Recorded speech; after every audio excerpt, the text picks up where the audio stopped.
Hello, Hema. Hello, Hema. நான் வந்துட்டேன் Hema.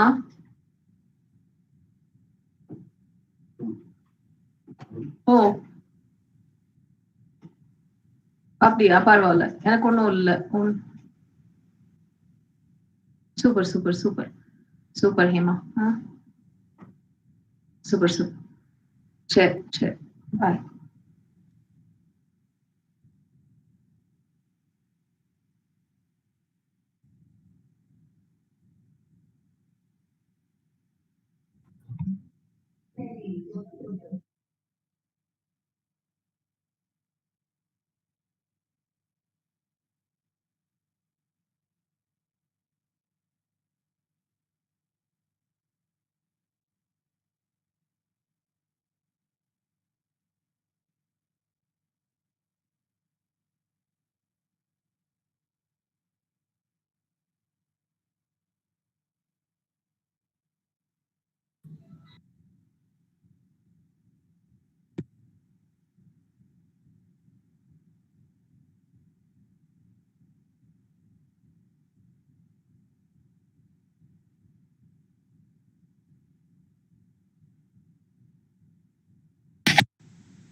Hello.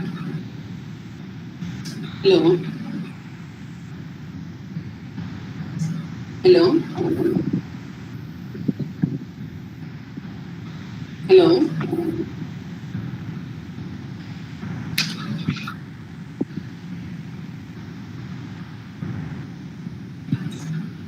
Good morning, everyone. Good morning.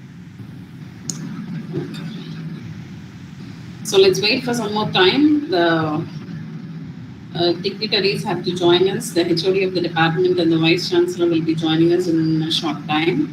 So till then, we'll wait for some more time. Thank you.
Hello, Jayaprakash sir.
Jayaprakash sir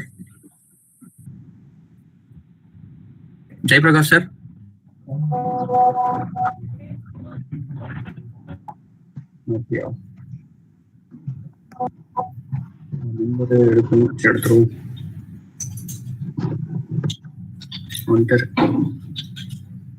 Jayaprakash sir கேக்குதுங்களா? VC ஆபீஸ்ல இருந்து பிரசாந்த் பேசுறேன்.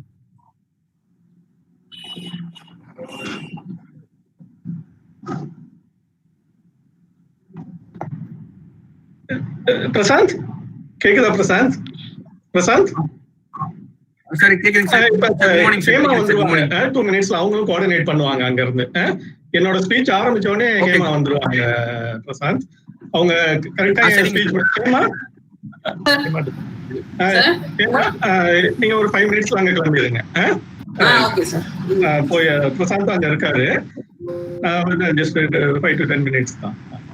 Okay, sir. ஓகேங்க sir, நான் coordinate பண்ணிக்கிறேன். Thank you sir.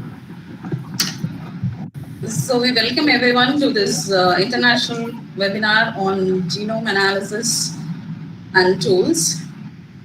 Good morning, everyone.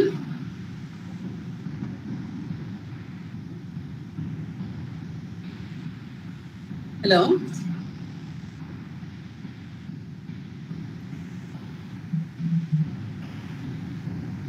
Yes. Good morning, ma'am. Good morning, ma. So in a short while, the HOD of our department, Dr. Jaykumar sir, will address the gathering with his welcome address. Followed by that, we have the presidential address by our Vice Chancellor.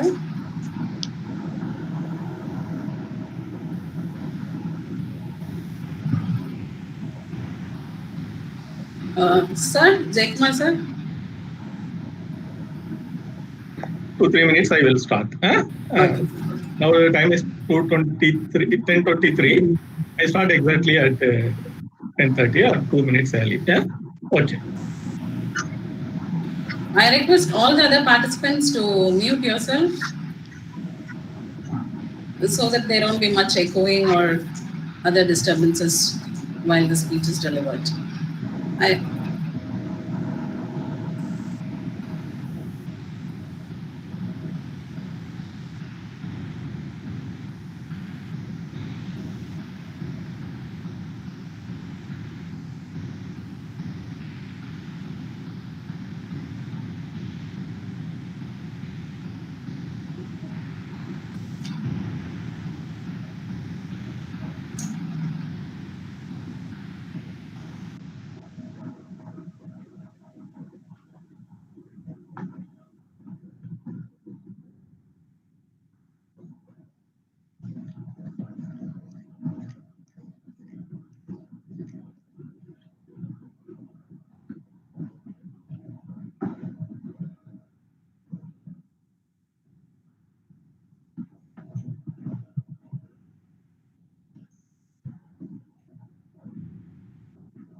Hi everyone, I welcome you all. Now, HOD Sir Dr. N.J. Mercer will present the welcome address. Sir, I request you, sir. Thank you, Dr. Jay Prakash, one of the organizing secretary of this international webinar on genomic data analysis. I think everybody is hear me. Yeah? It's okay? JP, I am all right, na? You are? Yes, sir. Yes, okay. Thank you. Very warm good morning to all. I am very happy to deliver the welcome address on this one-day international webinar on genomic data analysis and tool. First, I formally thank our Vice Chancellor of the University, Professor P. Kaliraj, encourage all the academic activities in the campus from the date of joining. Particularly, he is also a biotechnologist or a life scientist. He shown much interested to develop the world-class scientific research.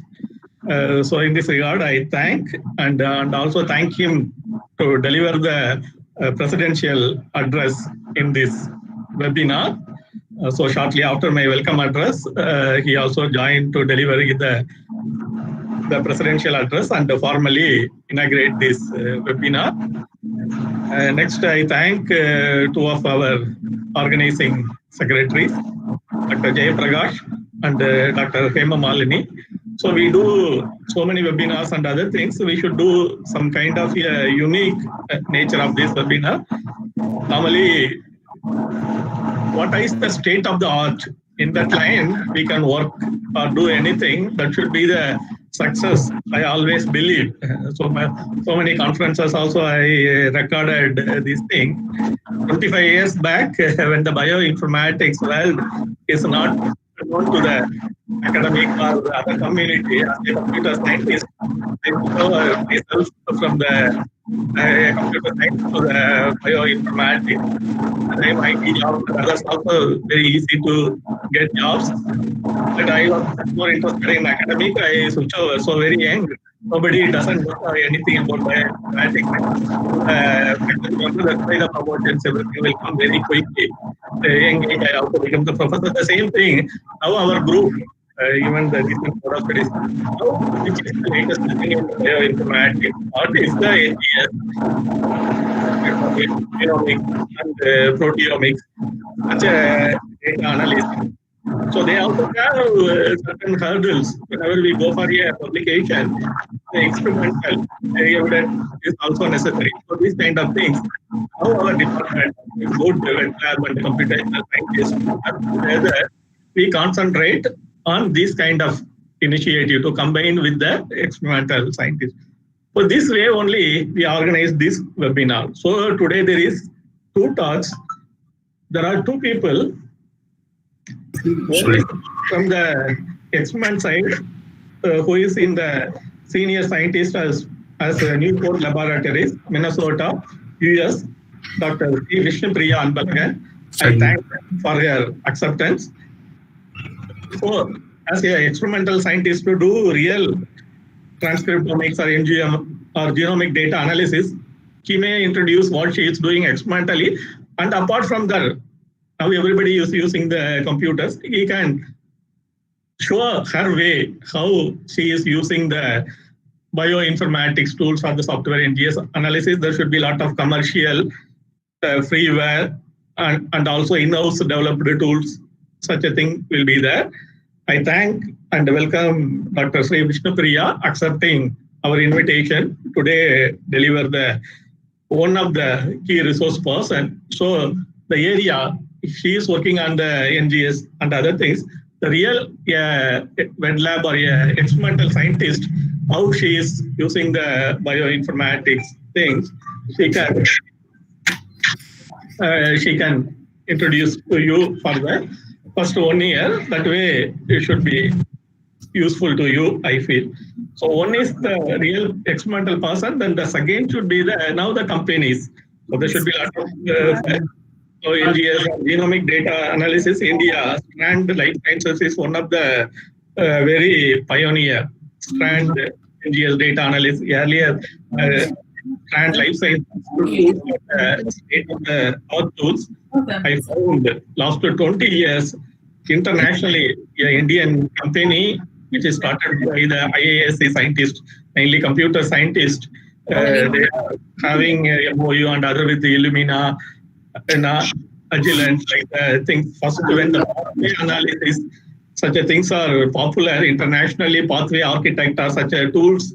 First developed by Strand Life Sciences, later NGS platform also developed the Strand NGS. Such a company person, what are the tremendous opportunities and other things will be there that should be helpful for the academic and students. Using the commercial software, make some way of easy publications with good illustrations, graphs, and other things will be there, and easy to use and learn. There should be so many freewares like Galaxy kind of web services also available. Future, on the success of these things, we plan one more series with 2 or 3 days, a complete genomics. Then proteomics data analysis also now taking momentum, some transcriptomic data, RNA-seq data, all with free and other things. A big thing, 2 or 3 days in the next month. We plan in that line, we invited from the Strand, Ms. Vaishali Chakrabarti. She also very happy to accept our invitation and delivering his invited talk next to Sri Vishnu Priya. I thank her also for the acceptance. So first one, why we make it the one day is how many participants will register and how it should be. Such a things are in question in mind. So we started in a simple way with 2 scientists. First, like that we planned, but very well response. About 1,300 people are registered for that. Our organizing secretary, Dr. JP, and Dr. Hema Malini nicely do all other things. So we made a YouTube streaming also through the public relationship office of Bardiyar University. I thank them also for making the necessary arrangements. So the bioinformatics, next to come to the Bardiyar University, is a small team or using on different areas, a united group. We are very busy and also a very united group to collectively give response to all our duties. 3 of my other faculty members also actively participated and helped. One is my good friend and Professor Shanmugavel, who can do the computational biology and genome informatics research also. All the support he extended for this. I also welcoming him also for this webinar. Next is another faculty member, structural bioinformatics. So a lot of like genomics, the other, India is very strong in the structural biology domain. We by showing discovery studio, such a things also very strong. We are helping our department, helping so many people in structural biology data like molecular modeling and docking, in which I am not much doing. She can take care of that. Even future we can get the chance. She will also coordinate with that, showing a collaboration. One more webinar also we plan all the thing. So Dr. Usha, I am welcoming. The third is the computer scientist and a guest faculty of our department, Dr. M. Guruswamy. Most of the computational biology scientist doing data mining, machine learning, the other aspect, which I am the specialist. So is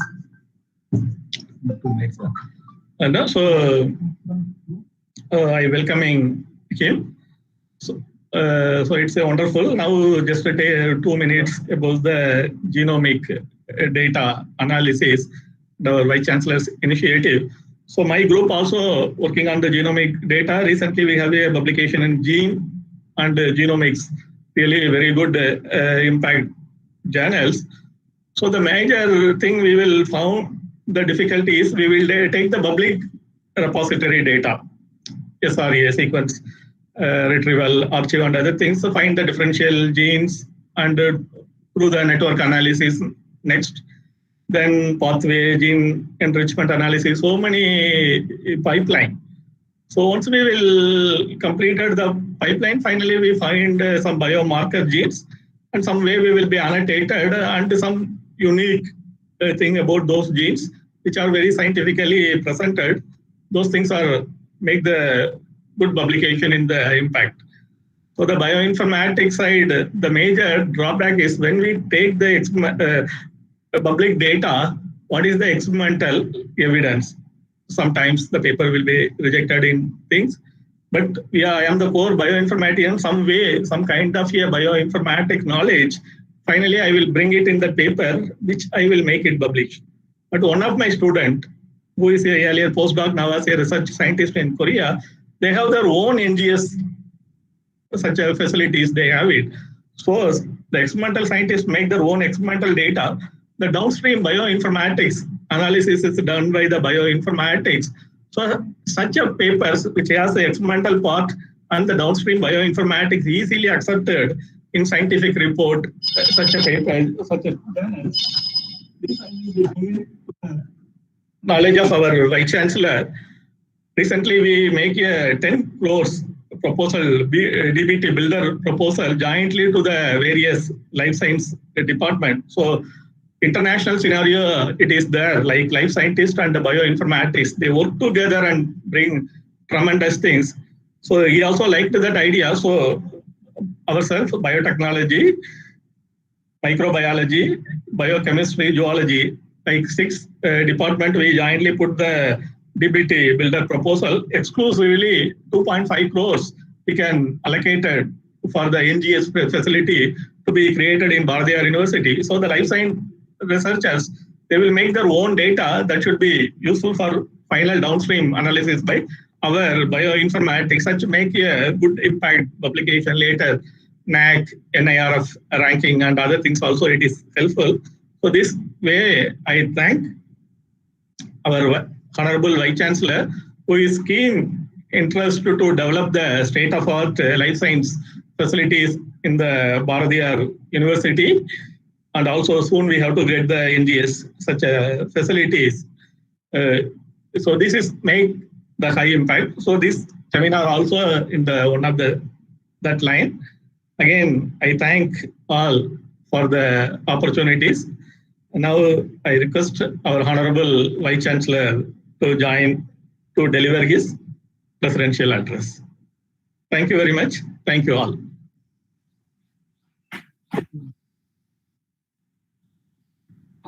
Thank you, sir. Thank you, sir. A leader is one who knows the way, goes the way, and shows the way. I welcome our Honorable Vice Chancellor, Jai Prakash sir. Professor Dr. P. Kaliraj. Jai Prakash sir. Okay, sir, fine, sir. Sir, 2 minutes. Sir, கொண்டு போறேன். Sir தெரிஞ்சோன sir பேச தெரிஞ்சோன பேச ஆரம்பிச்சீங்க. Okay.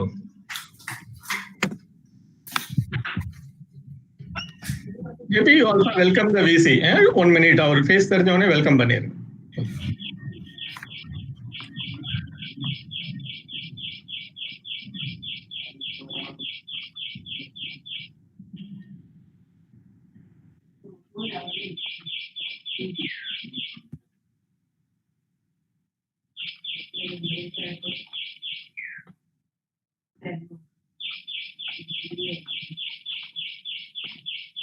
Good morning, sir.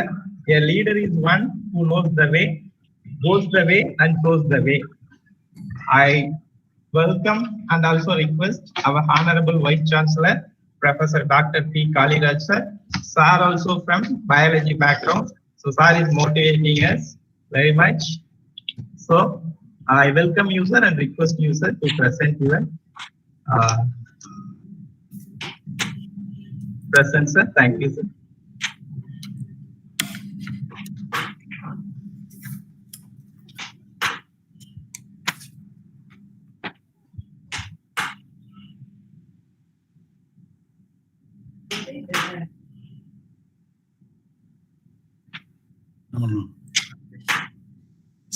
Shall I just start my what?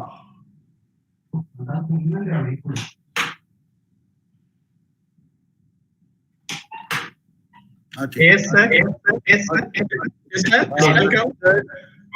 Dr. N. Jaykumar, Head of the Department of Bioinformatics, and organizing secretaries of the webinar, Dr. Jayaprakash, Dr. Hema Malini, and organizing members, Dr. Shanmugavel, Usha, Urupami, and honorable resource persons, Dr. Sri Vishnu Priya Anbalagan, Ms. Vaishali Chakrabarti, and faculty members from Bharatiya University and other academic institutions, and students of academic, Bharatiya University and other academic institutions. I am extremely happy to inaugurate this webinar on genomic data analysis and tools, which is a topic of importance today. Number one, genomic analysis, the advantages of genomic analysis, and what we have to do with the genomic data, which is very important. There was a time, I'm a biologist, I was working for lymphatic filariasis, and three of my areas are: one is development of diagnostics, another is vaccine development prophylactics, another is drug target. There was a time in 1976-79, that was the time there was the upcoming of immunological techniques. I started my immunological technique with counter-immunal electrophoresis. By the time I completed my PhD, it has come to enzyme-linked immunosorbent assay. And even at the time, the sequencing was, in very primitive condition. Only after 1998, there was a lot of effort to go for genome analysis.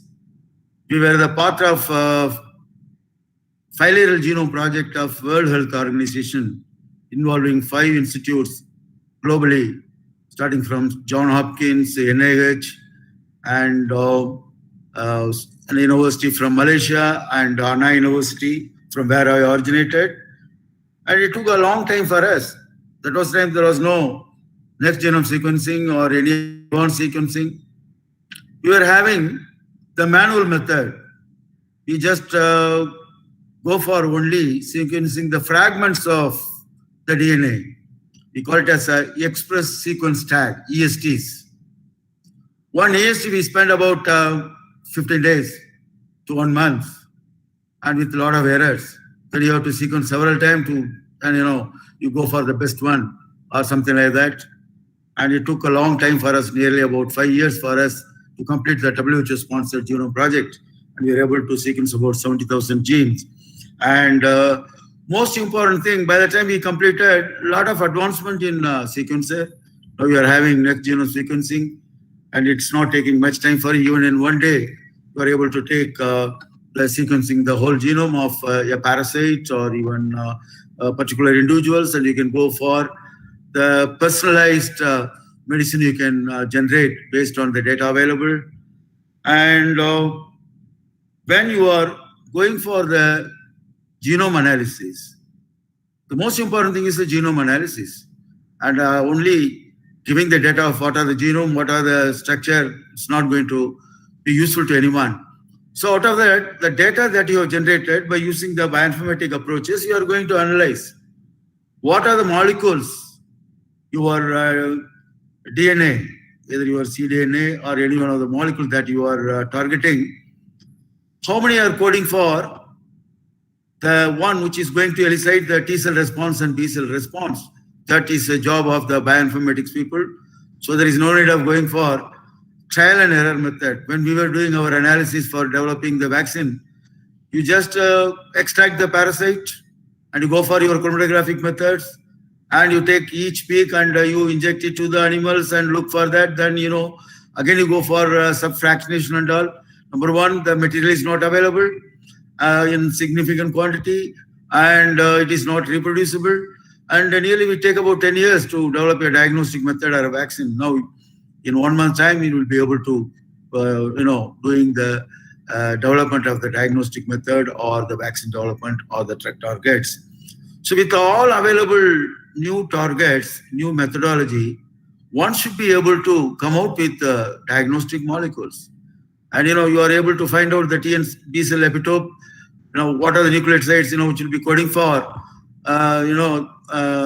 your protein, having the T and B cell epitopes, and you can even graph those area, and you can go for the peptide vaccines or peptide, which is going to be useful for diagnostics. And also the most important thing is the drug targets. We have been involved in post-genomic approaches. When I go for the post-genomic approaches, from my genes that I have identified, we had about 20% of the 25% of the genes were, common for all the helminthic parasites, and about 20% with the human, and about 20% is about unique for the parasites. So we were able to get those things. And the most important thing is the one which is more potent, which is going to be more useful for developing the diagnostic method, is the one which is sharing the homology with the human.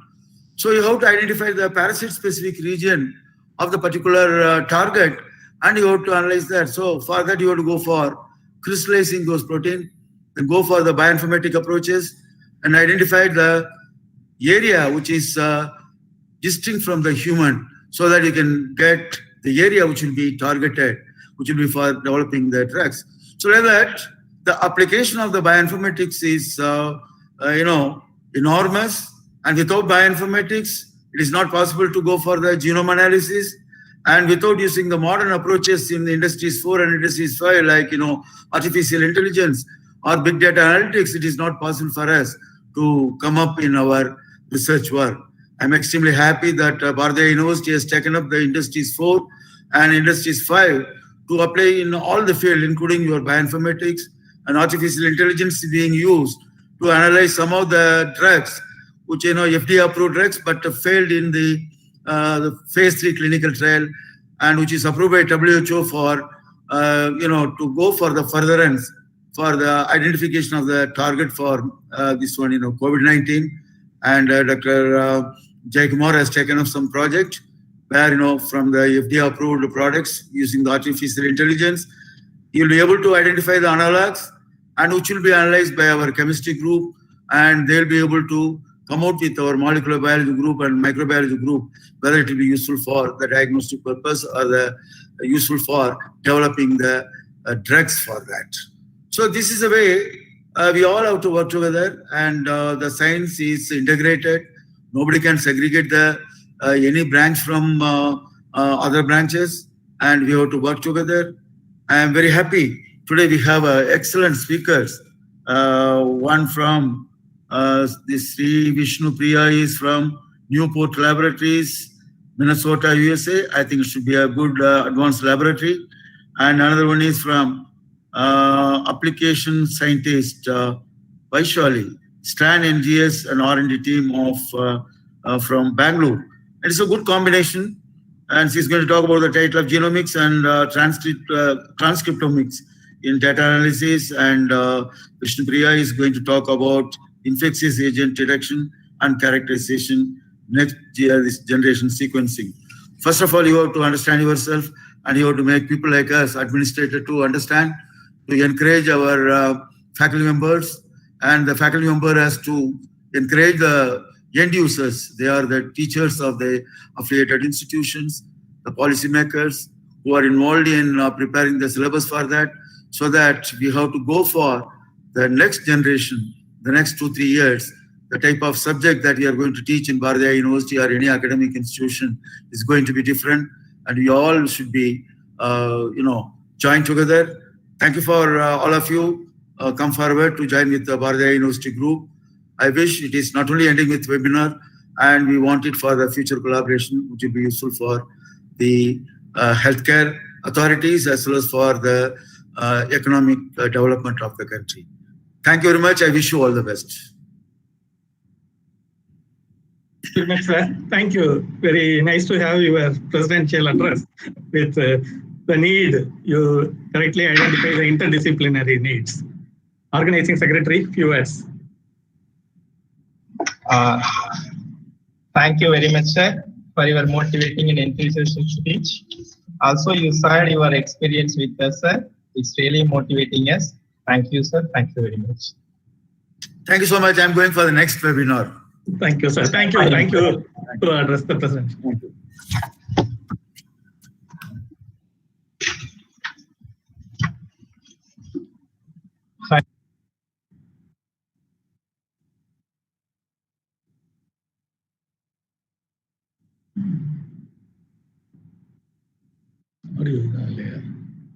Audio on பண்ண சொல்லுங்க. Hi everyone. At first, this idea we got from our HOD sir. Okay, then and me myself and my colleague Dr. Hema Malini, we thought we can arrange to eminent speakers from next generation sequencing areas.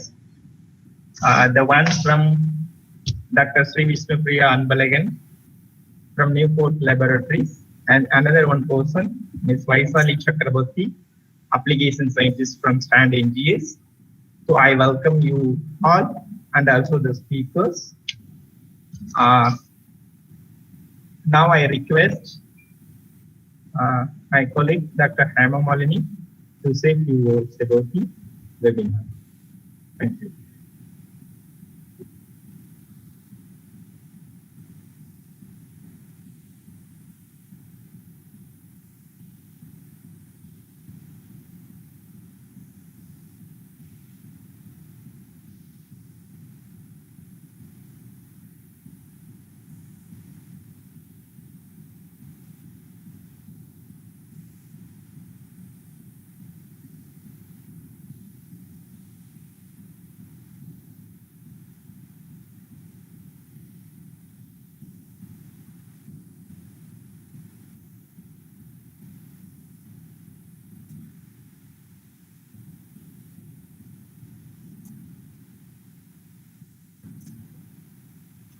Okay, hi. After this session, my colleague Hema Malini will interact with you. Now I request Dr. Priya Anbalagan. He is an eminent scientist from Newport Laboratories, Minnesota, from USA. Madam completed Doctor of Philosophy in the 2012 from South Dakota. Also, she has completed her master's and bachelor's from biomedical genetics and biochemistry. She is working as a senior scientist. I hope these two talks will help you and support you for your next generation sequencing studies in the future. So now I request Dr. Priya Anbalagan Madam to present and handle this session. Please, Madam.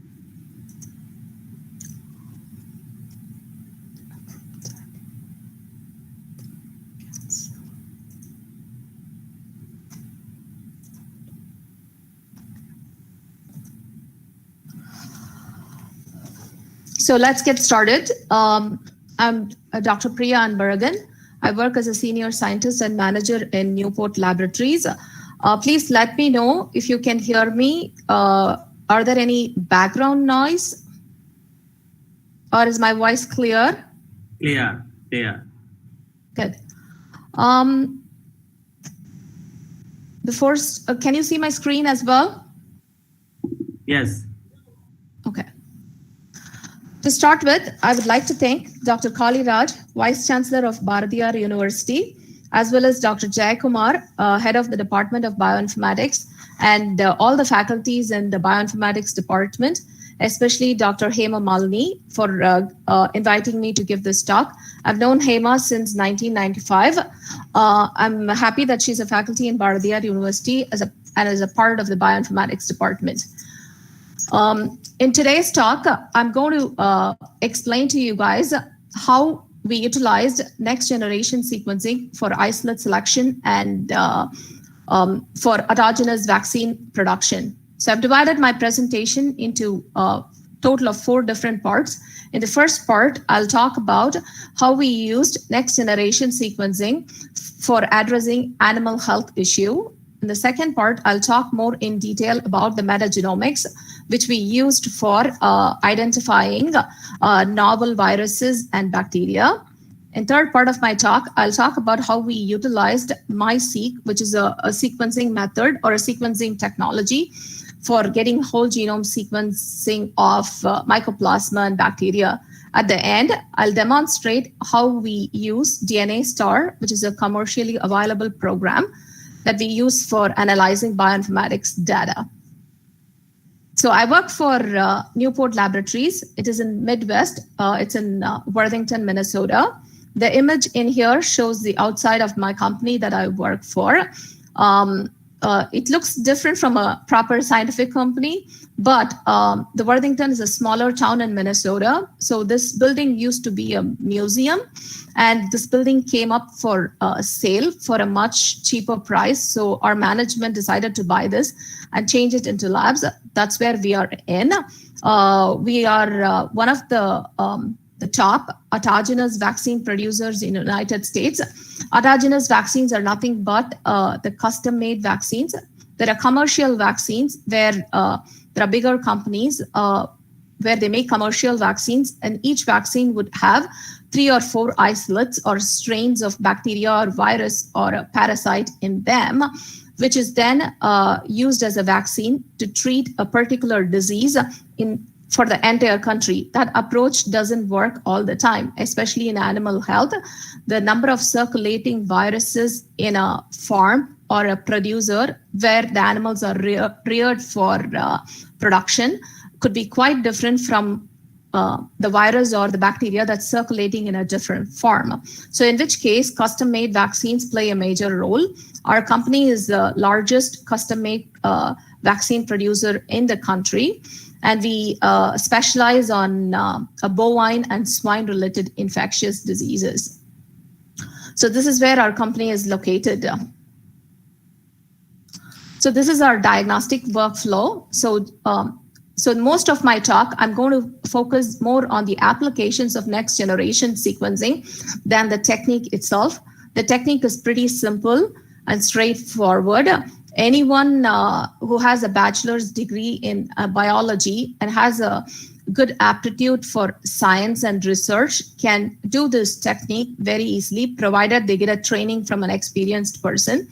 But the most important aspect of next generation sequencing is how you utilize the data to advance science or research or your field of interest. That's what I'm most interested in. That's what my training is all in. And I hope that's what the students in today's seminar would get the information out of this talk. So this slide shows the overall workflow of in our company. So as I said before, we work with swine and bovine related infectious diseases. So there are lots of producers in United States where they rear these animals for meat. We get samples from them. So a lot of times these farms have either animals that are infected with a particular microorganism or showing a full-fledged disease or showing the symptoms of the disease, in which case the veterinarians who's in charge of the farm as well as the producers will send us a clinical sample.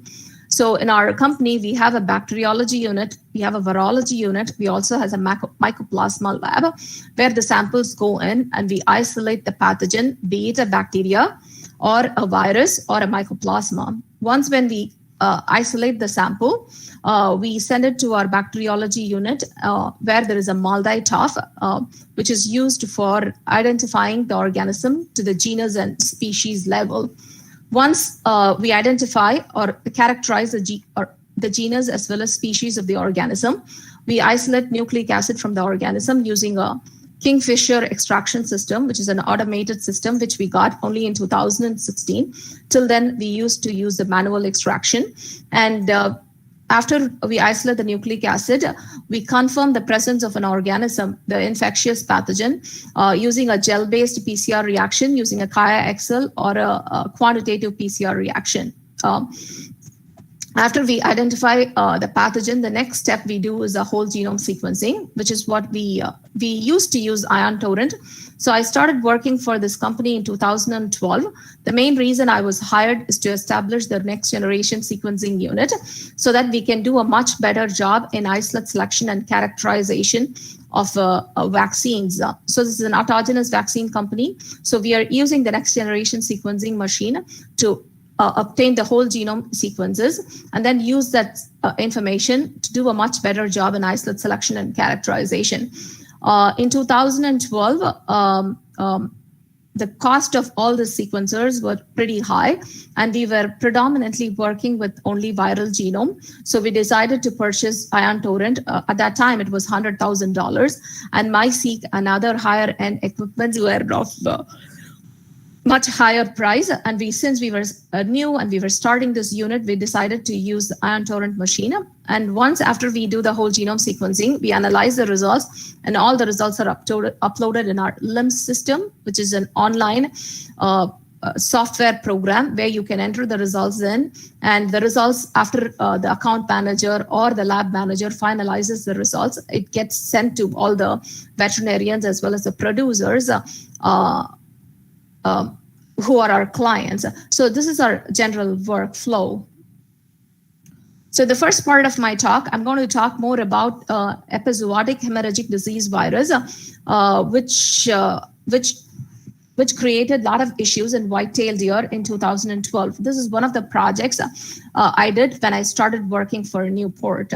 So in 2012, there are several farms where they rear this deer for hunting. So there are wealthy people in the United States who want to hunt these, but they don't want to go to forests. So if they go to forests, the chances of them getting a deer or hunting a deer is very low. Whereas when they go to a huge farms where these animals are reared, the chances of them getting this deer is or hunting a deer is very high. So in which case, there are deer farms in this country, in the United States, where they rear these deers for hunting. Most of them are white-tailed deers. In 2012, just not in the farms where they rear deer, there were also throughout the country in forests, there were several of these deers that were dying. At that time, they thought it could be the main reason these deer are dying is due to an exotic serotype that came to United States, like how we got COVID-19 happening. So when somebody gets COVID-19, which they are not exposed to, they develop the disease and they succumb to the disease based upon the health of the person. And there are lots of factors to it. So that time in 2012, when there are lots of these animals dying, so we decided to use next generation sequencing to solve a real life issue that was happening in this country. So this virus that causes this hemorrhagic disease in this white-tailed deer is called epizootic hemorrhagic disease virus. It causes swollen tongue of these animals, and they also cause cardiac hemorrhage.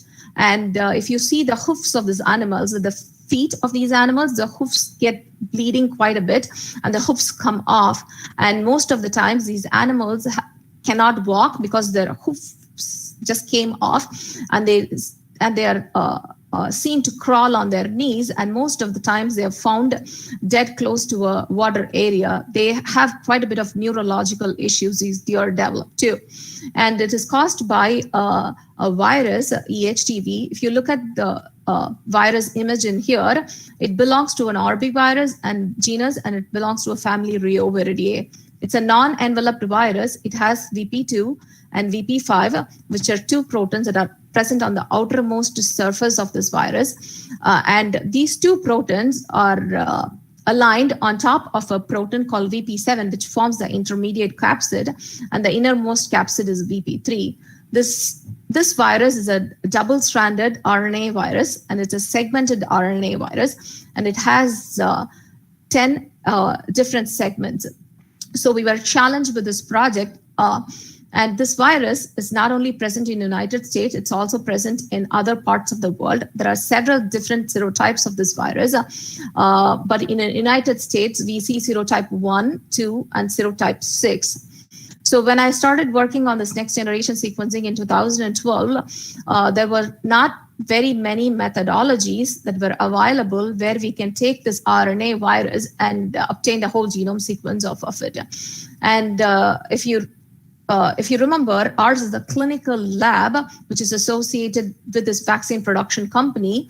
So this clinical lab has only, we can afford only so much for the whole genome sequencing. So when we do the whole genome sequencing, it should be affordable and also to some extent at a reasonable cost for us to charge our clients. So we had to come up with methodologies that would be easier for us to do. At the same time, we'll produce whole genome sequencing data in a pretty short period of time. So we worked quite a bit on method development as well. So we have a virology lab where they would infect these cell lines with this virus, and they would give us a sample.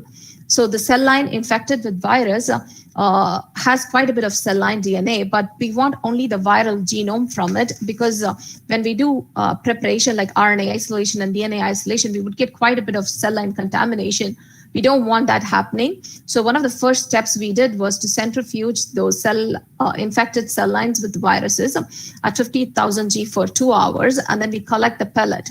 The pellet will have more concentrated virus in them. So we would wash the pellet several times to get rid of all the eukaryotic cells and then treat it with RNAs and DNases, which would get rid of the cell line DNA and RNA, which gets lysed during the centrifugal process.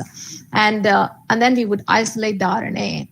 So at that point, we would have a double-stranded RNA sample. So for us to sequence a sample, you want double-stranded DNA, and you want quite a bit of amplified product. So we had to work quite a bit on the method development as well. So we decided to do sequence-independent amplification of double-stranded RNA virus. So we came up with this methodology where we ligated an adapter to the end, which I've shown it in here with a red color loop-like structure, which is attached to the ends of this RNA. And it's a blunt end ligation. So an overnight ligation, it's pretty tricky and hard to work.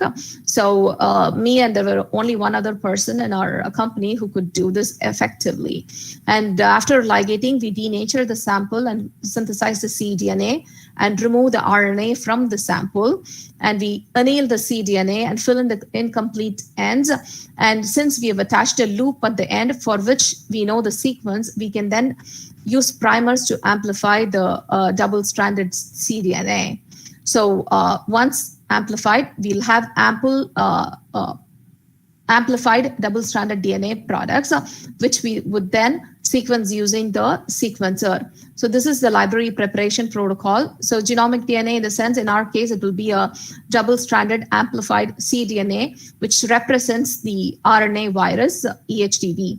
And after that, we would fragment the double-stranded DNA.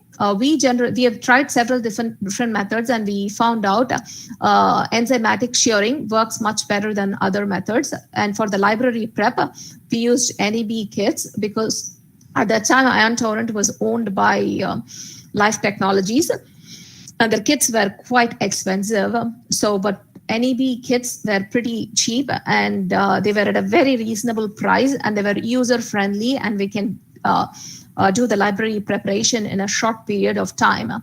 So at that point, we would add adapters and barcodes to the sheared fragments of DNA, and we would select the fragments of particular size. So with IonTorrent, with the technology we used, although the company says we can sequence up to 400 base pairs, we could sequence only up to 200 base pairs, and that's what others could sequence too. Although the company claims you can sequence much larger reads, we found it difficult to sequence larger reads. So we would always select for 200 base pair reads and amplify the library and sequence it.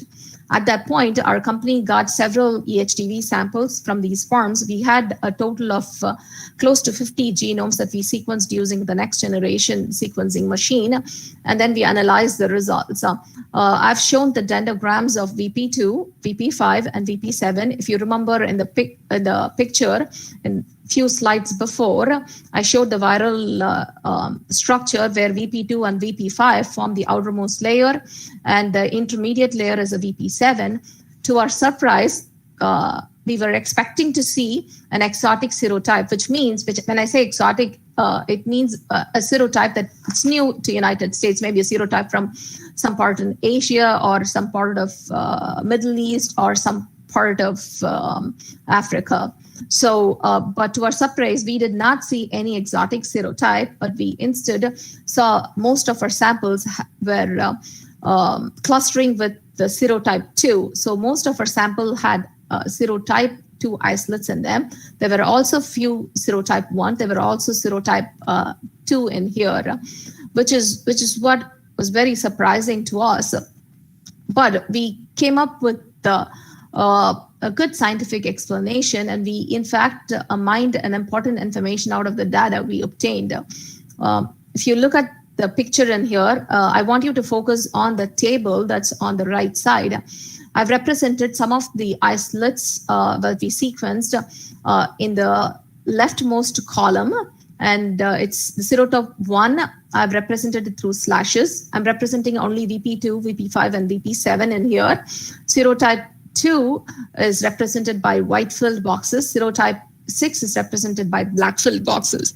The rest of them are different isolates that we sequenced. If we look at in here, serotype 2, which has white-filled boxes, have VP2, VP5, and VP7 from that same serotype. If you look at serotype 1, if you look at my arrow that I'm pointing out, which is 9-3397-1, all the segments, VP2, VP5, and VP7 are from serotype 1. Whereas if you look at serotype 6, especially the 9-2317-1, VP2 and VP5 are from serotype 6, whereas VP7 is from serotype 2. So which is what the unique information are there we found out using the data. So if you look back the image in here, which is a viral structure in here, VP2 and VP5 are arranged on top of VP7. For some reason, serotype 1 and serotype 2 are very conservative, and it wants to keep serotype 7 VP7 along with VP2 and VP5, and it's unable to reassort with other virus samples. And most of you might know when I talk about reassortment, you would already know that some of these viruses, especially segmented viruses, they undergo reassortment where two different serotypes can come together and exchange genetic segments. So that's what we talk about when we talk about reassortment. So serotype 6 is able to reassort with VP7 from serotype 2, whereas serotype 1 and serotype 2 is unable to reassort with other segments, which is an important scientific information that we got out of this data set that we analyzed. So we published all this information in Journal of General Virology, and in our data, we found serotype 2 was the most predominant serotype, and serotype 1 was the least predominant serotype, and serotype 6 was also present in quite a bit in our sample set. This was the useful information we found out during the outbreak, which is in correlation with others from the field as well. So when you so one could ask the question as to why there was several animals dying. Maybe there was a season where the animals there was quite a bit of cold. The animals' health was pretty bad, in which case the animals succumbed to disease, and that could be the reason why there was quite a bit of death in white-tailed deer due to EHTV outbreak. During that time, we also got several samples from cow. So if you remember, this virus causes devastating disease only in white-tailed deer, but not in cow, at least in United States. So in United States, bovines show subclinical disease. What do you mean by subclinical is the organism gets infected with this pathogen, but it doesn't show the symptoms of the disease because the organism is able to handle the disease. So most of the strains of animals, it's bovine, that's used in the United States are subclinical to this EHTV, whereas in the other parts of the world, like UK, African countries, and Middle Eastern countries, the breed of animals that is used in there is does show a clinical disease. So this was a surprise to most of the veterinarians in here. In our company, we kept getting a lot of samples from these farms where they were seeing infection of cows with this EHDV virus. In fact, we saw one herd where 3 out of 35 animals were infected with this virus, and they were showing symptoms, and they had to put down 2 of their cows, which are their main producers, and they even delivered calves that exhibited symptoms of EHDV, and those calves died as well. So we took this case seriously, and we isolated the EHDV from these bovine and tried seeing what serotype it is. And our results show in here the organism, that's the EHDV that we isolated from a cow in the United States, has belonged to serotype 2, which is what I've shown in here. The serotype from bovine, I've shown it with star, and it aligns with VP2. That's what VP5 and VP7 were aligning it as well. And at that time, we had a database full of EHDV sequences we obtained from deer. So we tried seeing how similar or how different is this EHDV with the EHDV from the deer isolates. And we found out this EHDV from bovine, which is 13-04197, which I've indicated with the star sign next to it, aligned quite a bit, formed the same cluster along with all the other deer isolates. And we saw only less than 2.1% divergence of this isolate from bovine with deer, which was pretty interesting for us. And if you think about it, and most of these farms where they rear these animals for meat, it's in a Midwestern part of United States or in a rural area, which is closer to where there are lots of trees and other stuff where there is also deer in there. It's most like a forest area or closer to quite a bit of vegetation in there. So in which case, it's highly likely the organism, that the virus jumped from the deer to the bovine or cows in the farm. And also later we found out the breed of cows that were used in this country. Like 20 years back, there were different breed of cows that were used in the United States compared to other parts of the world. So, but in the past 10, 15 years, most of the veterinarians or the farmers in this country have switched to breeds that produce more milk, which were used generally in UK and Middle Eastern and other parts of the world, since those animals were already susceptible to this virus, and we were seeing clinical disease in these animals. So in summary, with our data, using the next generation sequencing, we found out serotype 2 is the most prevalent serotype, and we saw very less genetic diversity within the serotypes. And serotype 1 and 2 were very conservative, whereas serotype 6 was able to reassort with serotype 2 VP7. And the bovine EHDV had very less divergence to EHDV from white-tailed deer. So this is how we used the whole genome sequencing information to help treat an animal disease. And we also made vaccines for these white-tailed deer using the information.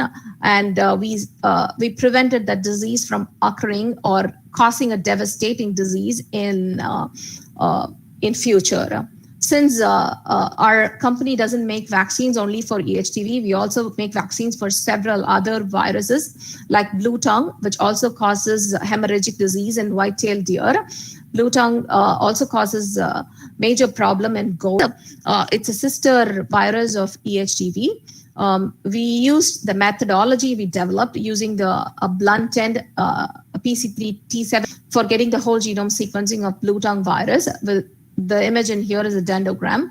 We also use the same methodology for making vaccines, or in fact, sequencing the whole genome of rotavirus as well. I've shown VP4, VP6, and VP7 of rotavirus because rotavirus is also a double-stranded RNA virus, but it has 11 segments. But rotavirus is pretty easy to work with, at least in EHDV. If you remember one of the slides I showed, we had to grow at least 40 ml of culture with very good titer with rotavirus. Even with 1 ml of culture, there's quite a bit of virus. We can get the whole genome sequence of this very easily. So the first part of my So first part of my talk, I've shown you guys how we have used next generation sequencing for isolate selection and characterization. In 2012, since we were using only Ion Torrent. Ion Torrent is a good machine for sequencing viral genomes, but it's not the best platform for bacterial or mycoplasma genomes. So we decided to use the virulence-based MLST for those organisms. And if you even take quite a bit of bacterial genomes and align them, more than 98% of the genome is quite identical, and there is only 2% variation.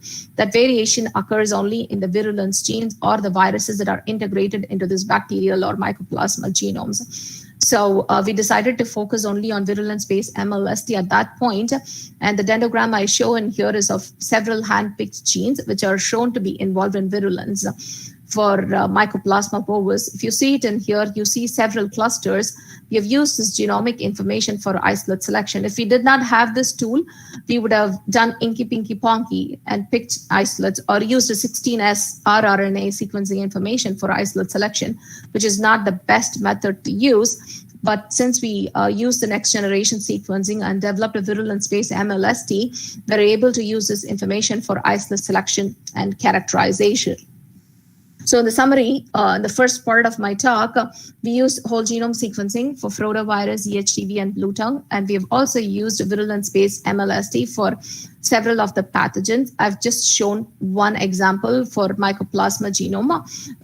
And we used next generation sequencing very well for isolate selection and characterization.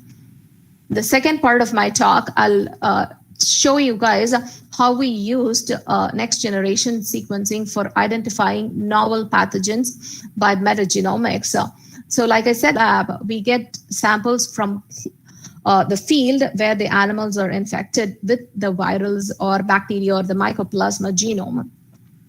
So while we were doing this EHTV project, we had one sample where the virus titer was very high, but we were unable to get the whole genome of the EHTV. And there are different ways you can analyze the samples. At the end of my presentation, I'm going to show you how to analyze the next generation sequencing data through DNA star. At that time, you will see it. So there's one way of analyzing your data. You will, after you sequence, you will get barcoded files from your next generation sequencing machine. You can take those files, align it against the references. For instance, if I know I put EHTV in one sample, then I can align it against the EHTV. Or if I know that for a sample, it's influenza, which we know the information about, then I would align it against the influenza genome. That's called reference-based assembly. But there is also another assembly called de novo assembly, where you let the program come up with the contigs.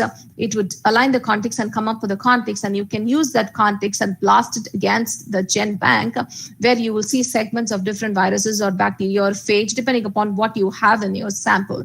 That's called de novo analysis. There is also another way you could do a de novo analysis, where you can go to GenBank and download all the viral genomes from the GenBank, and then you will have it as a FASTA file or a GB file.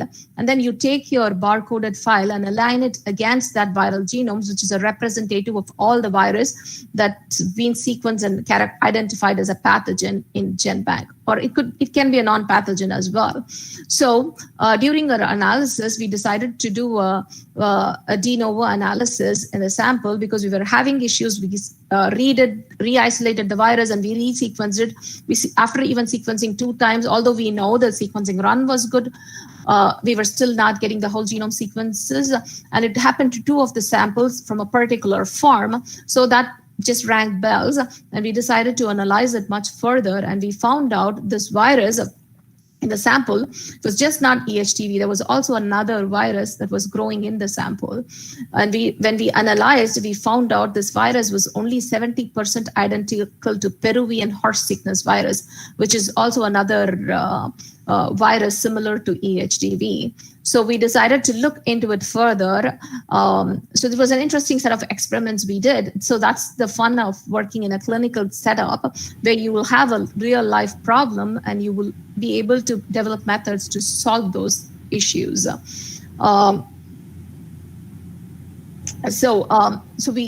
Since I said there is serotype 6 EHTV virus that's growing in the sample, at the same time there is another virus growing in the sample as well. So we decided to use an anti-serum for the serotype 6 EHTV virus, so which would prevent this EHTV virus from growing and let the other virus take over. So, and then we did a serial dilution of the samples and picked colonies and we sequenced those viruses as well, and we were able to get a pure clone of this new virus or a novel virus, and we named it as a Mobuck virus. According to Virology Bible, if you discover a virus, can you all hear me still? Yes, ma'am. Yes. Okay, good. Yes, we Thank you. Thank you. Yes. Okay, so when this was a good scientific experiment for us all, and we worked very hard to solve this issue. So according to Virology Bible, if you find a virus which is only 70% identical to the pre-existing virus, and it's more than 20% divergent from all the existing virus, then you can name it as call it as a new virus. So we call this as a Mobuck virus, and we sequenced all the segments. It was also a 7-segmented RNA, double-stranded RNA virus, and we even published that information. At that point, publishing these kind of information was pretty encouraging, and we are from a smaller lab in the United States, although we are the #1 autogenous vaccine producers, and we just had ion torrent. With the data, the information we had, with the facilities we had, we were able to publish all this information, and it's I'm sure the presentation will be available. You will be able to go through the paper and read the paper as well. So there was another incident where we were able to identify another virus for the first time in the United States as well. So there was another clinical sample where from one of our clients, the animals were dying, but it's a porcine virus, it's a pig virus sample, and we see CPE in the sample. But when we do a PCR for the viruses that are normally causing disease in pigs, all the PCRs come up negative, but we see CPE in our tissue culture infected cells. So there's definitely something growing in there. So at that time, we established our metagenomics protocol very well. So we decided to take that sample and sequencing. So metagenomics is nothing but it's next generation sequencing, but you sequence everything that's present in your clinical sample. That's what is called metagenomics. It's just a different word, but you take a clinical sample and you sequence everything in there. You do a next generation sequencing on it. That's what is called metagenomics. It's nothing fancy. So we took this cell culture and we decided to sequence it, and we identified an enterovirus G, porcine enterovirus G. If you see, there's a star image closer to NP/2000/USA. It's aligned very closely with the virus from China. At that time, I was the one who did all this analysis. There wasn't even a single genome of porcine enterovirus G that's submitted in United States. And we decided, this was a good information. We had a clinical case. We were able to isolate an organism from the animal that's infected with that's showing clinical symptoms, and it's showing negative for all the other viruses, and there is no such genome information available in GenBank. So we decided to analyze the genome very well and publish that information as well in PLOS1. So these are all the perks of working in a clinical lab, and where you can use next generation sequencing for identifying and characterizing new viruses. This happened around the time when United States farms, the porcine farms got infected with PEDV. I'm not sure if most of you have heard about it. In 2012, like how we have COVID outbreak, COVID is occurring in humans. So there's quite a bit of news coverage and there's quite a bit of alerts that are issued. But when this happened to pig producers, so this virus called PEDV came from China to United States, and it they later found out it came in the bags that the farmers from United States were purchasing from China. And it caused major damage in all the farms that were producing these pigs. It's a major diarrhea virus. It causes death of newborn pigs. The newborn pigs are pretty tiny. They are only like 500 grams or so, or less than a kilogram. So this newborn pigs, when they get diarrhea, they all die. We saw loads and loads of trucks carrying this newborn pigs that are dead. So the pork industry struggled quite a bit. Around that time was when we were discovering this porcine enterovirus G and other viruses in sample, and hopefully for some reason the government did not pay much attention to this, and now we are faced with much worse health issue than what anyone would imagine. So it's just an information from my side. And our company, we were working on this PEDV as well, but we had MySeq. But I think Iowa State or University of Minnesota, they had access to MySeq, which is a much deeper technology, which produces much better depth of coverage. So they ended up getting all the news coverage for getting the whole genome sequencing of this virus. And we were just a week behind them. So this is just not the 2 or 3 viruses that we've identified. So if you see it in here, I've given the print screen image of the papers that we have published.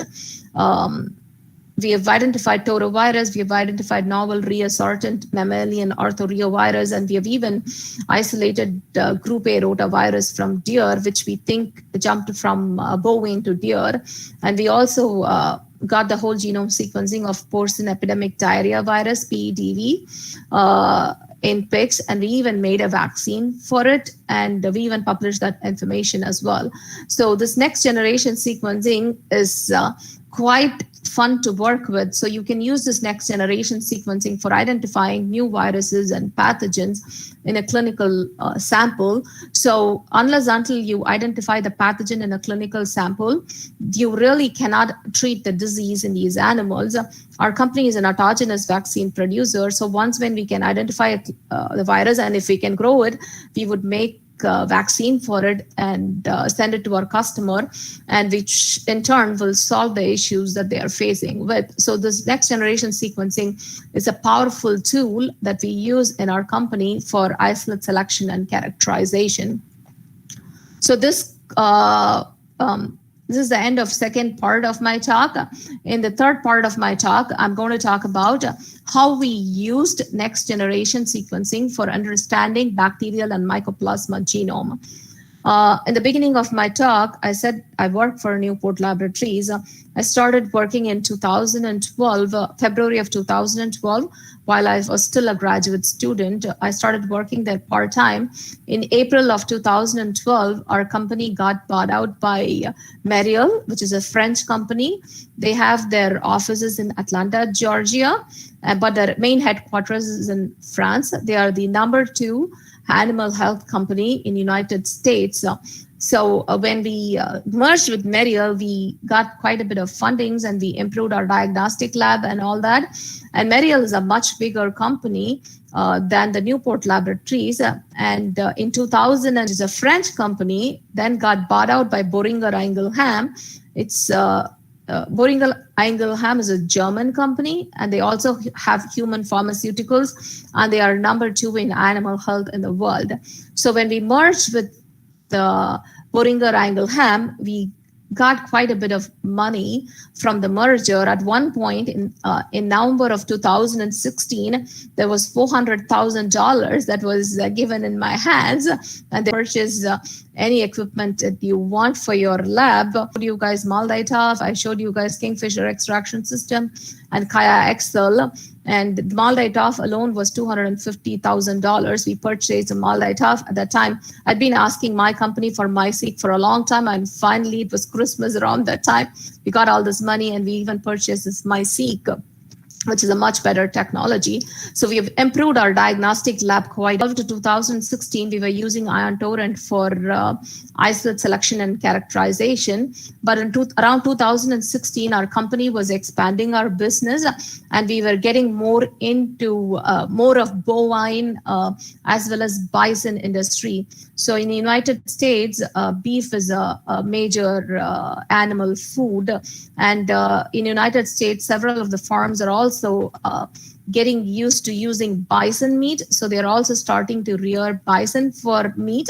So our company was getting into bison vaccine production as well. And I'm not sure how diseases like how we develop, like the cows, the bovine as well as bovine have pink eye, like how they have a bovine respiratory disease complex, which causes major breathing problem in these animals. And like the COVID-19, these bovines have bovine coronavirus, which causes respiratory disease. The bovine coronavirus, TEV, it causes enteritis. So all these animals get several diseases like how we get. And when these animals get diseases in weight, then they're mainly reared for meat. So the producers cannot make much profit. So they take extraordinary precautions and vaccinate. Field of bovine and bison, there was much better need for us selection and characterization of bacteria as well as mycoplasma. Until then, we were getting away with all the Ion Torrent based viral genome sequencing, but we needed to improve our method. So we had this MySeq, and we decided to utilize this MySeq for mycoplasma as well as bacterial genome whole sequencing, which in turn we used it for isolate selection and characterization. So I'll talk about a little bit about Mycoplasma boaculi. I talked a little bit pink eye. So this pink eye is caused by two main pathogens, Moraxella bovis and Moraxella boaculi. There is also secondary pathogen called Mycoplasma boaculi. So this boaculi goes into the eye after Mycoplasma bovis and Moraxella bovis and Moraxella boaculi creates an infection. And then this Mycoplasma boaculi goes in and creates much more infection, leading to scars and damage of these eyes of these animals. So our company, when we started making vaccines, we used to include only Moraxella bovis and Moraxella boaculi in our vaccines, but we also realized this Mycoplasma, including Mycoplasma, would help us too. So before we started this whole genome sequencing, we would do like 16S rRNA sequencing and select the isolates, or do inky pinky ponky and select an isolate. But we realized we cannot get away with that. And in fact, several other vaccine producers don't even do a whole genome sequencing. They still do 16S rRNA sequencing. So one way we market our business is to show to our producers all this information and get more clients. So we decided to sequence Mycoplasma boaculi, and even till date, there is only one genome or two genomes of Mycoplasma boaculi entered in GenBank. So there is really not much information. And we knew that there was some sort of genetic diversity, because there were times where even after we give our vaccines to our clients, there are outbreaks. So that made us feel there is definitely genetic diversity in these organisms. So let's go and dig into that information. So we decided to take 24 genomes of this 24 isolates of this Mycoplasma boaculi from our freezers, and we sequenced it. To our surprise, if you see a genetic tree, you see there's a group B as well as group C clusters. We thought all of these organisms will be exactly identical to each other. To our surprise, they were quite different. And if you see it in here, within group A, there is A1, A2, A3. In fact, observed 2% genetic diversity between these isolates. And we did further analysis, and we identified a handful of genes, 16 genes, that contributed to the variation. I've not expanded on each and every of one of these genes because that's unnecessary for this presentation. And if you see it in here, accretion system, and which are nothing but variables. Transcriptomics, you can analyze a lot of RNA-seq data as well. You can make like how Dr. Shin's or your papers, those and all, you can make it very beautifully with and then you click on get another screen. So I think I should now share this screen as well. I don't think you guys will be able to see it. present now. The window. Okay.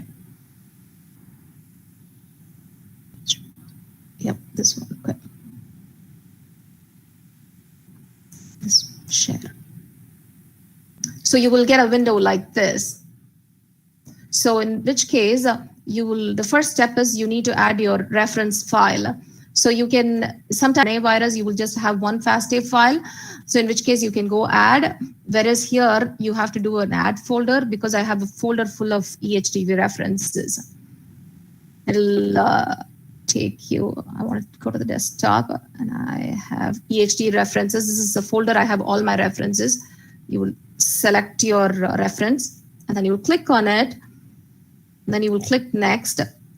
Since the data that I'm going to show you right now is from the Ion Torrent because the amount of data that we get out of Ion Torrent is less and I can show the analysis too. That's why I decided to pick the Ion Torrent data. Then you go single sample. You can also have multiple samples. Generally, when we do metagenomic sequencing, there are times where when your run doesn't work very well, then you would have done the same experiment in 2 days, then you'll have 2 FASTA files. You can then call it as a multiple sample and include barcoded files from 2 different days as well. And this is not paired end data, so it's not paired end, so I can unclick that. And then you have to go, you have to add your sequencing file. So this is where you add your barcoded file from your analysis that you get out of your sequencer. So I'm going the results from a sequencing EHDV from 2012. So this will get added. Then you click on this and then you go to next and see there are several different options in here. Generally, I don't mess with anything, but now this is my personal computer. It doesn't have data. So if I keep all the reads like how it is, it shows more than 100,000, take a long time. So and this is a viral genome. You really don't need that many reads. I reduced it just to make things easier. So and then you would, I generally don't do any of this because we are not doing vector or adapter scan or contaminant scan or repeat scan. These are pretty simple viral genomes. So we don't need any of those. And then we would do next. So there's several options. So there is an minimum match, automatic or custom. Generally, I leave it in the custom because cell lines and you will see only the virus of your choice. Whereas if I'm doing metagenomics, where like how I talked about identifying the novel RB virus, if I was doing any project like that, then you want to include all of them that are probably new virus, in which case the new viral genome will not have quite a bit of similarity or identity to your viral genomes in your reference. So in that case, you would change the custom option. But generally, I leave that at automatic when I'm doing this kind of analysis. And then I would click next. And you will give a project name. So let's test analysis 3020. Yeah. And then so the browse the project folder. Then I have a folder for BHU seminar. I can put it in there. Have to do next. There are several different options for it. Run computer. So I generally use run assembly on this computer. We have tried cloud analysis long time back. For some reason, it did not work well and was quite expensive. So we always run our samples on this computer. When you run this analysis, it runs. Since this is my personal computer, it doesn't have much space. It takes a little bit time, but it's pretty fast to do. It'll be done in a night. If it's my company laptop or a company computer, it goes generation sequencing. I can take one of the BH depth of coverage. If you see it in here, the green indicates it's a very good coverage. Red indicates it's a maximum coverage, and it goes on. You can then scroll across the image and you can see your depth of coverage. Generally, the rule of thumb for next generation sequencing data, you need to have 50x coverage and without any gaps. That's good enough. So if you see it in here in this window, it looks like almost there isn't any sequence, but if you scroll your stuff down, you will see, if you scroll your window down, that there are definitely reads, but it's just not showing up in here. So generally the ends of the sequences are hard to read, and we use a blunt and ligation methods. If we do a random amplification methods, then ends tend to come up very well, but there are problems with the random amplification methods as well, because random application methods, quite a bit of virus, rather than amplifying the viruses, it also amplifies, so we don't do it. So the similar thing, the analysis I showed, you will do it for even the metagenomics. With regard to metagenomics, there are the main problem with metagenomics is where you will see quite a bit of host DNA contamination. For instance, if you take your lung homogenate and do a metagenomics identification of viral samples in your lung homogenate, then you will see quite a bit of rRNA, pig rRNA in the sample as well as a pig DNA. You can deal with that issue either bioinformatically or even by wet lab. There are Rna depletion kits that are available after you isolate the RNA. You can do the rRNA depletion using this kit from QIAGEN, and there's a Life Technologies kit. A lot of times, this even RNA isolation procedures itself have come up with kits that would remove the rRNA as well. So you can deplete it through the wet lab, or there's another way to analyze the sample, where you would take your reads, barcoded reads that comes out of the next generation sequencing machine, and you would align your reads to pig DNA. If you have samples from pig, then it'll be pig DNA. And then because all the reads in your sample, mostly during metagenomics, it will be the host DNA and RNA contamination. So if you do an alignment with the pig genome models, then you get rid of all those. And during the analysis, you will get files like how we got in here.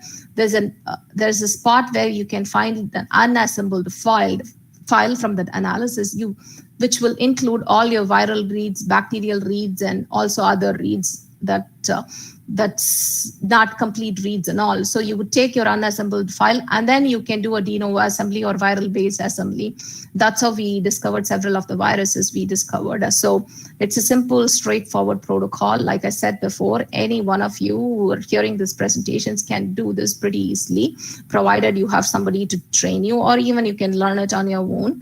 But how we use this data for advancing our science or research or answering a research question is more important than the technique itself. Sharing the screen, and I'll start sharing my presentation screen. I'm close to being done.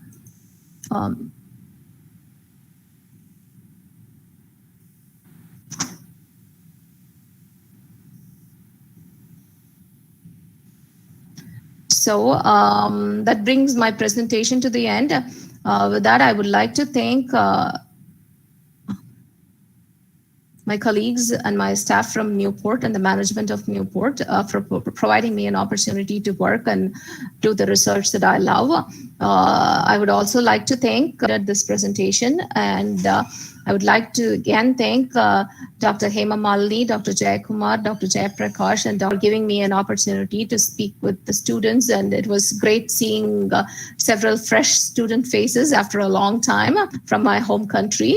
Hopefully, I can a new presentation in future. Thank you very much, everyone. I can take any questions you might have. Okay, Vishnu, that was a very good and in-depth and very wide presentation. I'm really impressed. And your way of rendering it was very easy to understand, and we were able to follow it up. So now I will ask the participants to type their questions if there are any. So participants, please, if you have any questions, you can ask ma'am, or just type it out for me to ask. Easy protocol. I really like it. It's pretty cheaper as well. In terms of library preparation, it's pretty, and I like MySeq a lot. That's Illumina platforms are much better. So if you're doing human genomes, I don't have much experience with, and I know MySeq, there's a many sections of Illumina platform which are pretty good, which are like HiSeq and all the other different platforms. So I generally like Illumina. There are more used for translational research, but for the kind of stuff we are doing, error prone, and it's pretty good. It's very cheap. They say you can use your in Ion Torrent or your MySeq, you cannot reuse the chip that we use, but whereas with Nanopore, you can reuse the without error genomes. So Illumina is a very good platform. So I would go with Illumina. So RNA-seq, I have quite a bit of, there's a question called what is best for RNA-seq or Tuxedo workflows. So I've done RNA-seq with a method that I showed you for double-stranded RNA viruses. That works pretty well. Whereas for single-stranded RNA viruses, like we used to work with bovine coronavirus, we worked with PEDV quite a bit. We even have a genome of PEDV that we entered online. I think Lanzif, and so I think when you ask about workflows, I think you're asking more about the wet lab workflows. So the Life Technology kit is pretty good, or even of kits. But since we use the Ion Torrent kits, we have used the Synchrony and MySeq. That's another question. MySeq is pretty accurate because the depth of coverage. So it all depends upon in this next generation sequencing, the depth of coverage. That's what is important. So provided you have a higher depth, you have. Yes, Dr. Hema Malini, and thanks to the organizing members of this webinar, especially Dr. Jayaprakash, for inviting me to speak to all of you here. And I hope with the actual content of today's topic, let me give some introduction regarding my company, Strand Life Sciences. Those who are new to these terms, there are some of you already who are working with experience again for them, but this introduction is especially for the new people here. So Strand Life Sciences is a major academic spin-off from Indian Institute of Science, Bangalore.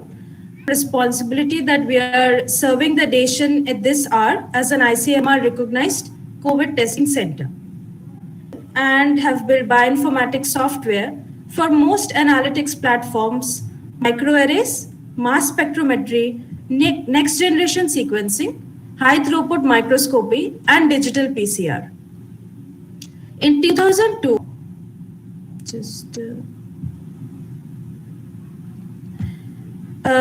we created the Avatis platform on which we have covered the Spectromics, Epigenomics to systems biology.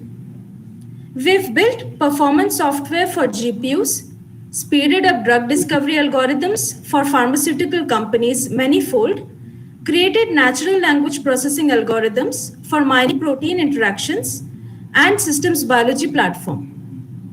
Strand, which was launched in the year 2010. We then joined hands with TriStar in the year 2018 to create a unique integrated specialized diagnostic company with focus on next generation precision medicine. With the breadth and depth of our combined capabilities and expertise, we are redefining precision medicine beyond geographical boundaries. To empower our clinical diagnostic unit, we have built Strand software that of NGS-based somatic and germline clinical tests, from which thousands of reports are generated every week. As Strand centers collect and process samples, Strand NGS is used for automated sequence analysis to identify SNPs and strand omics for variant prioritization and reporting. All these are robust and mature software that you can also take a license. We also additionally offer bioinformatics data analysis, variant reporting, clinical reporting. Multidisciplinary and dynamic background, we are well equipped to partner with organizations that are looking to establish their clinical protocols and software services. It's a glimpse of areas in which we can work with you. Beginning with assay design and optimization, we can streamline everything along the way to clear CAP regulatory certifications. And we are well versed in pipeline design for research from sample, kit, and acceptance criteria, checking for specificity and sensitivity, we can work with you to establish robust and precision detection methods. Now let's move on to StrandNGS, the biologist-friendly software that forms the platform for today's discussion. So since our inception, the Strand Bioinformatics unit worked with the dogma of discrete decision analytics to enable biologists. Most of our software products are based on the principle of access, visualize, analyze, and discover. In short, AVADIS.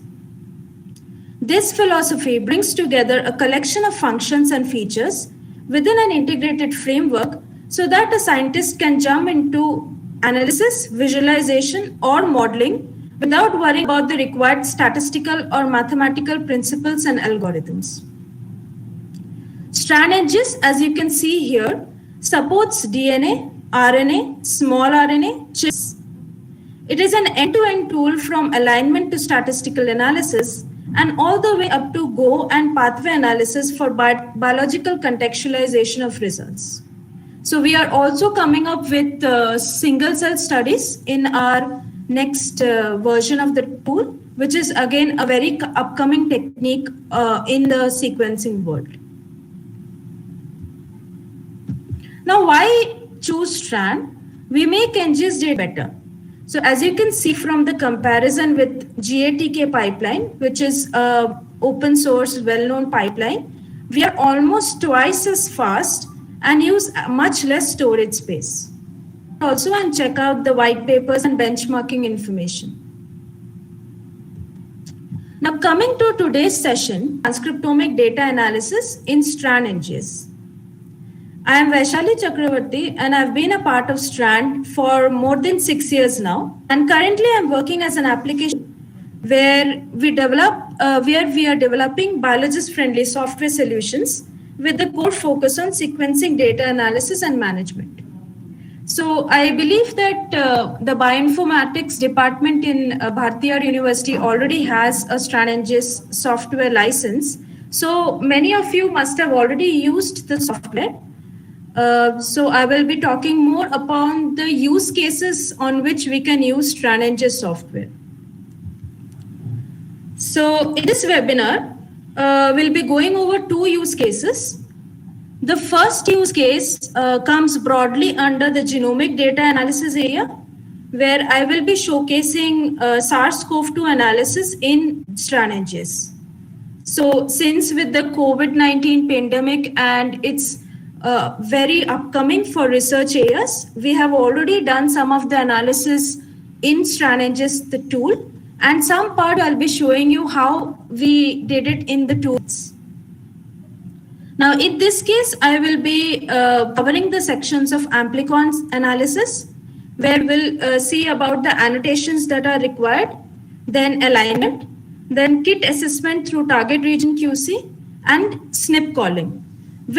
And then we will talk a bit about identification of co-infections. Now, coming to the second use case, this we will be seeing how transcriptomics or RNA data is analyzed with respect to gene fusion detection. So there are lots of things that you can do with transcriptomics data analysis within the tool and outside the tool as well. But I'll be focusing on gene fusion detection here. And we'll be seeing how fusion events, which are commonly observed in cancer, and they are both prevalent in hematological and solid tumors, how these fusion events help in disease diagnosis, prognosis information, and also how it functions as a guide towards targeted therapy decisions. Post that, we can have a QA session. So the idea of picking up these 2 use cases was that because these are extremely popular in not only in your research, but in the clinical diagnostics industry as well. So it will give you an idea how and what are the options that are very popular in the diagnostic field, so that you can accordingly nurture yourself and analyze that data so that for your future benefit. So let's start with our first case study and go through on how we analyze the amplicon sequencing data in StrandNGS.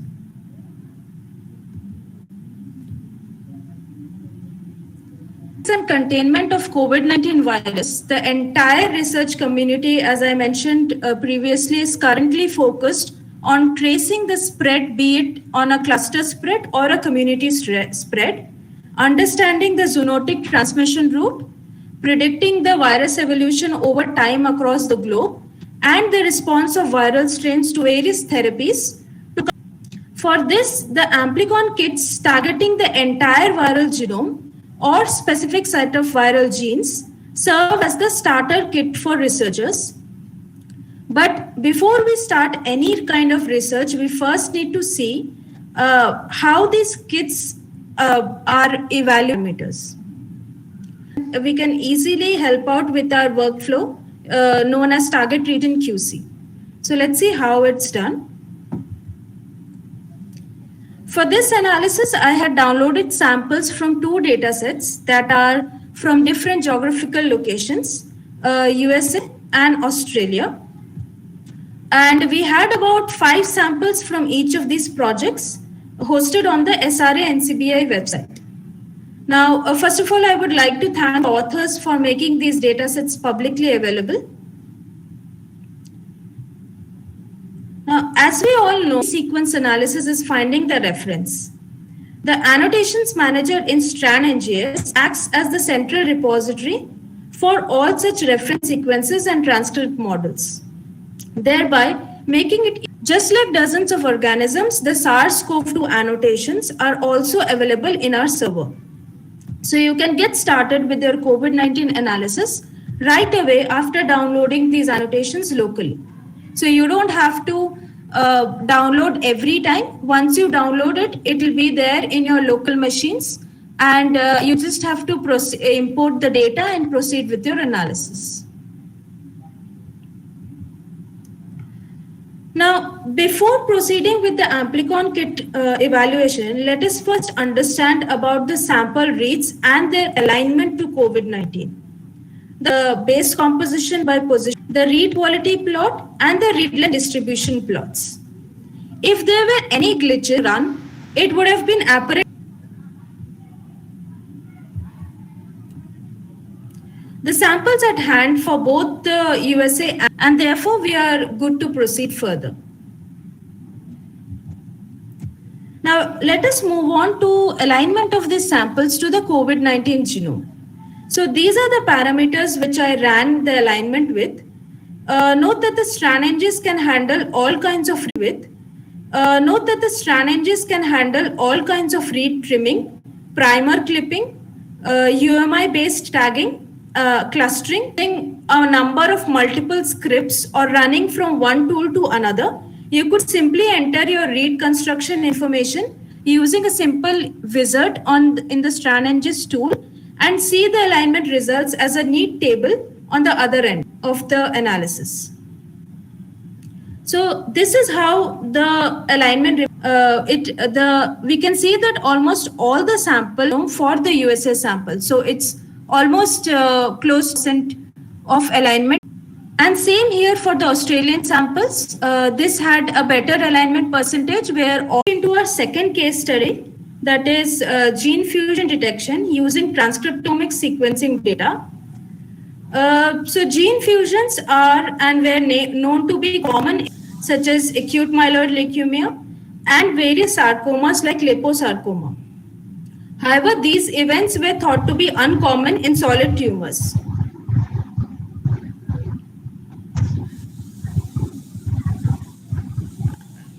This notion, however, changed with the identification in prostate cancer and in lung cancer, which now have become popular diagnostic markers. So in this part of the case study, we will see the methodology in detail. So right now, till this point, I have discussed more about the results, but I will talk to you more about the methodology that was followed to detect these fusion events in both of the tumor types, in that is hematological and the solid tumor types. Thank the authors from Garvan Institute of Medical Research, Sydney, for making this article and the data accessible for us fellow researchers. Now, they had a patient cohort of 72 clinical samples from different cancer types.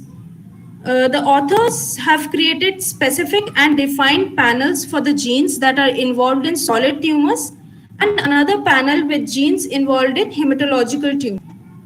Here, from ones were selected to run the entire workflow. So a lung cancer AML BMA sample type was selected for these two types of cancer types. Now, this slide shows briefly an outline of the workflow that was followed. There were two different panels, so we created two different experiments for both the cancer types. Notice that here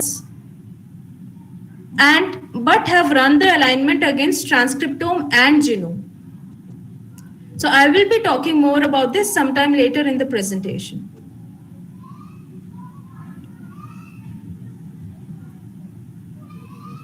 So the targets corresponding to some of the standard sequencing kits gene fusion event detected and reported by the authors, 15% of reads have both made flipped, which is kind of an indicative of some kind of structural variants that are present supporting reads for the event.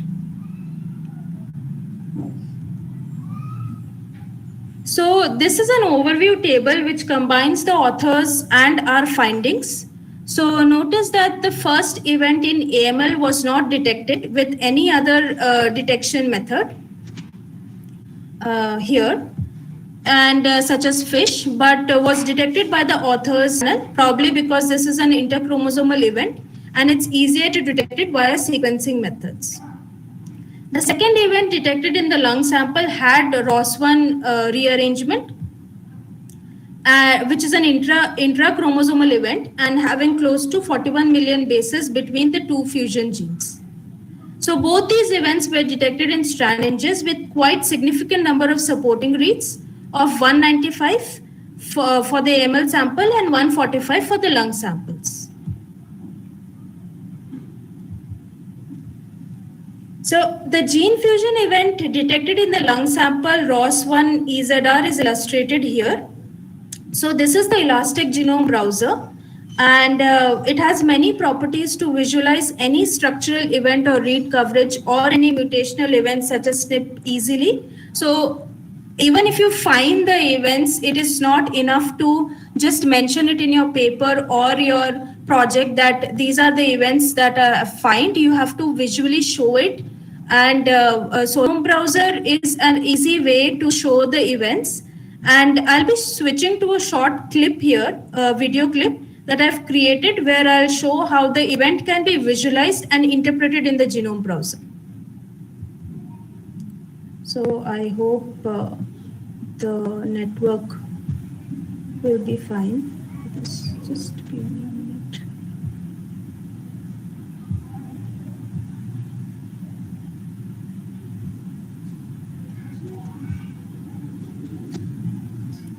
Just a minute, I'll just change the settings.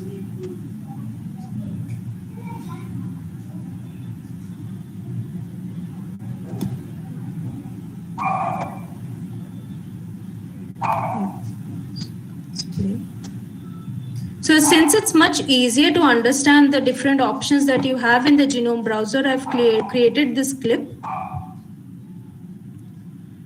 I've navigated the entire gene fusion results list. So a search box is present to search any gene or any other data from this table. Now just double clicking on the event automatically shows the event in the Genome Browser. So now I don't want so many columns in my image on the spreadsheet and say configure columns, and all the columns of the spreadsheet will be listed. Now I don't require the fusion ID column, so I move it to the left under the available items. Now from me, it is easier to visualize the paired reads where the mates are connected to this paired reads option. And you will be able to see both the mates of the paired reads are connected with dotted lines. Now the event that we are looking for has only paired reads, EZR and Ros1. So I'm going to remove and filter any other reads. For that, I say that filter any read in which cigar contains N. So this will remove any splice reads and keep only the pair reads from the current view of the Genome Browser. Okay.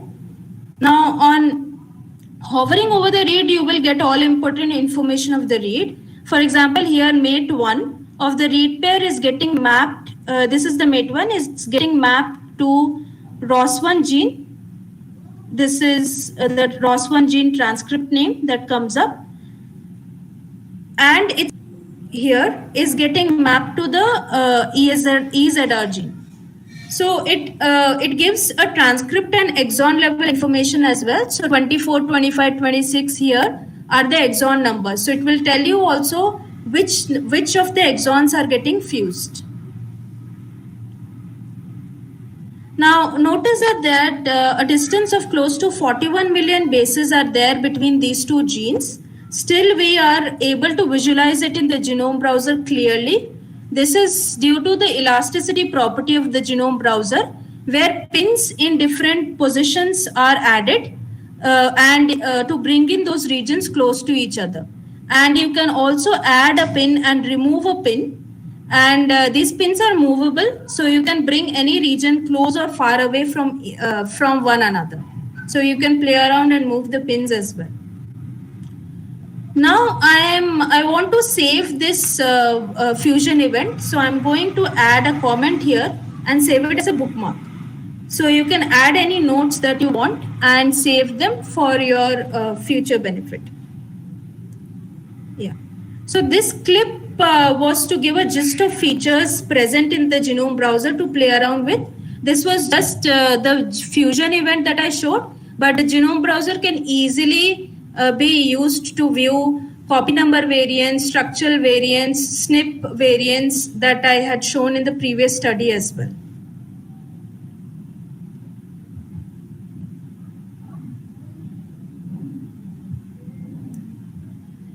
Now, coming to the last part of the case study. So apart from detecting fusion events, we'll also perform differential analysis to see if the fused genes are having an effect in the expression of these genes and how they are biologically significant or not, and how they are biologically connected. So again, a big thank you to the authors from Mayo Clinic or Duke University for making the data set and the publication available.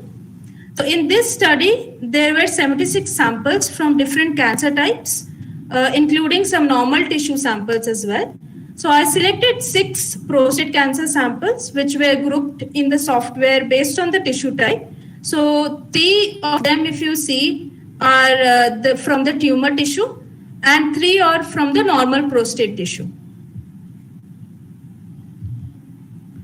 So this is so I'll not be talking about each and every methodology of each and every step here because we somewhat covered it in the previous use case. So this slide is the entire workflow which I had followed.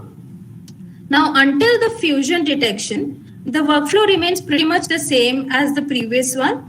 However, after fusion detection, I have applied certain filters to filter out fusion events that are not of my interest for this analysis. Now, as these are clinical samples and I'm comparing the tumor samples against the normal samples, I'm looking at events which are unique to tumor samples. So, I'm interested in checking events that involve only protein coding genes, and I don't need the pseudo genes at all. So I'm going to I filtered out all the events which are non-protein coding, and I also filtered out events which are unique to the tumor samples. Then there comes the paralogous genes. So paralogous genes are particular class of homologous genes that are usually a result of gene duplication. So since I don't want fusion events from highly similar sequences, I want variable gene fusion events, I filtered the paralogous genes as well. This now gave me 572 genes which are involved in fusion events. So there are different types of filters by which you can filter your data and even the result based on your requirement and preferences.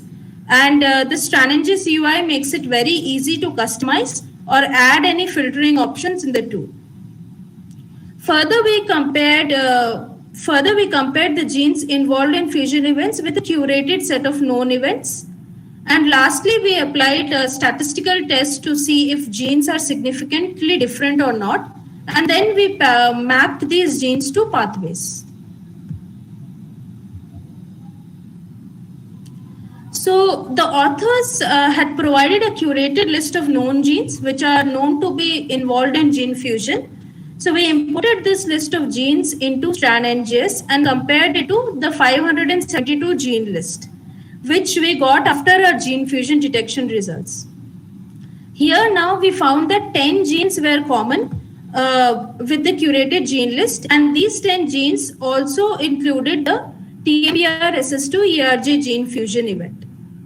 So in StrandNGS, the comparison here is not limited to a curated list of genes, but you can incorporate well-known databases such as Cosmic, ChIMA-DB, Fusion Cancer, and so on in the annotations manager and compare your results against these databases as well. So this is the Genome Browser view of the fusion event in one of the tumor samples, the TMPRSS2 and ERG gene. The exon level information regarding the fusion events can be seen clearly here. This is the TMPRSS2 gene, and even the transcript name and which exon it's fusing to with the ERG gene can be clearly visible. Now, there are 11 paired reads that are supporting this event. So these 11 paired reads are clearly visible in the Genome Browser. If you see here, this read, all these 11 reads are connected and their mates are in the TMPRSS2 gene. So their mate 1 is in the ERG gene and their mate 2 is in the TMPRSS2 gene.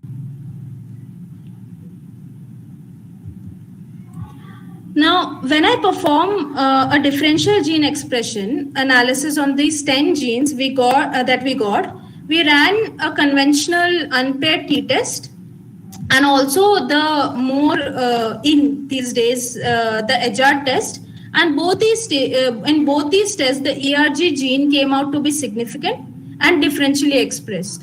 So if you see the profile plot here, the ERG gene is expressed highly in the tumor samples and compared to the normal samples here.